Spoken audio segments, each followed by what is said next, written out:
The First Book of Kings. Chapter 21. After these things, Naboth the Jezreelite had a vineyard, which was in Jezreel, next to the palace of Ahab king of Samaria. Ahab spoke to Naboth, saying, "Give me your vineyard, that I may have it for a garden of herbs, because it is near my house, and I will give you for it a better vineyard than it. Or, if it seems good to you, I will give you its worth in money." Naboth said to Ahab, "May Yahweh forbid me, that I should give the inheritance of my fathers to you." Ahab came into his house sullen and angry because of the word which Naboth the Jezreelite had spoken to him, for he had said, "I will not give you the inheritance of my fathers." He laid himself down on his bed, and turned away his face, and would eat no bread. But Jezebel his wife came to him, and said to him, "Why is your spirit so sad, that you eat no bread?"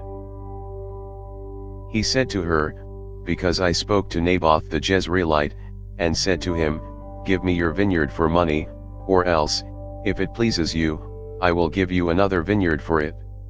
He answered, 'I will not give you my vineyard.' Jezebel his wife said to him, 'Do you now govern the kingdom of Israel? Arise, and eat bread, and let your heart be merry. I will give you the vineyard of Naboth the Jezreelite.'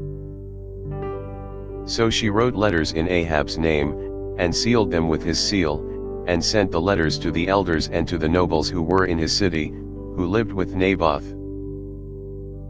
She wrote in the letters, saying, 'Proclaim a fast, and set Naboth on high among the people.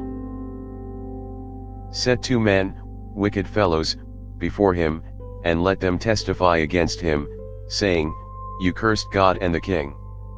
Then carry him out, and stone him to death.'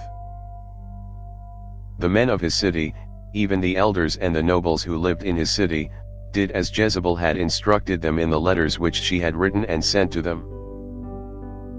They proclaimed a fast, and set Naboth on high among the people. The 2 men, the wicked fellows, came in and sat before him.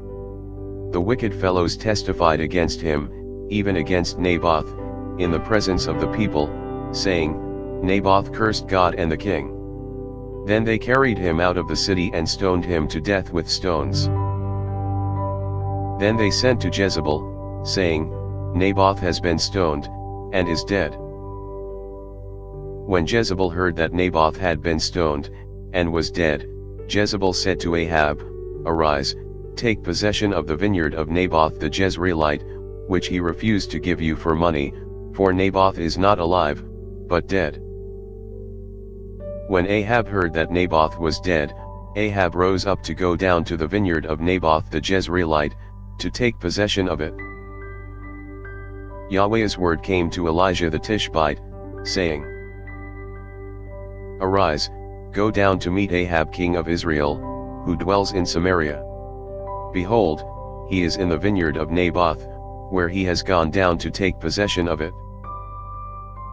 You shall speak to him, saying, Yahweh says, Have you killed and also taken possession? You shall speak to him, saying, Yahweh says, In the place where dogs licked the blood of Naboth, dogs will lick your blood, even yours.' Ahab said to Elijah, 'Have you found me, my enemy?' He answered, 'I have found you, because you have sold yourself to do that which is evil in Yahweh's sight. Behold, I will bring evil on you, and will utterly sweep you away and will cut off from Ahab everyone who urinates against a wall, and him who is shut up and him who is left at large in Israel. I will make your house like the house of Jeroboam the son of Nebat, and like the house of Baasha the son of Ahijah for the provocation with which you have provoked me to anger, and have made Israel to sin.' Yahweh also spoke of Jezebel, saying, 'The dogs will eat Jezebel by the rampart of Jezreel. The dogs will eat he who dies of Ahab in the city, and the birds of the sky will eat he who dies in the field.' But there was no one like Ahab, who sold himself to do that which was evil in Yahweh's sight, whom Jezebel his wife stirred up. He did very abominably in following idols, according to all that the Amorites did, whom Yahweh cast out before the children of Israel. When Ahab heard those words, he tore his clothes, and put sackcloth on his flesh, and fasted, and lay in sackcloth, and went softly. Yahweh's word came to Elijah the Tishbite, saying, See how Ahab humbles himself before me? Because he humbles himself before me, I will not bring the evil in his days, but I will bring the evil on his house in his son's day. Thanks for listening. If you liked our video, give us a thumbs up and subscribe, it really helps.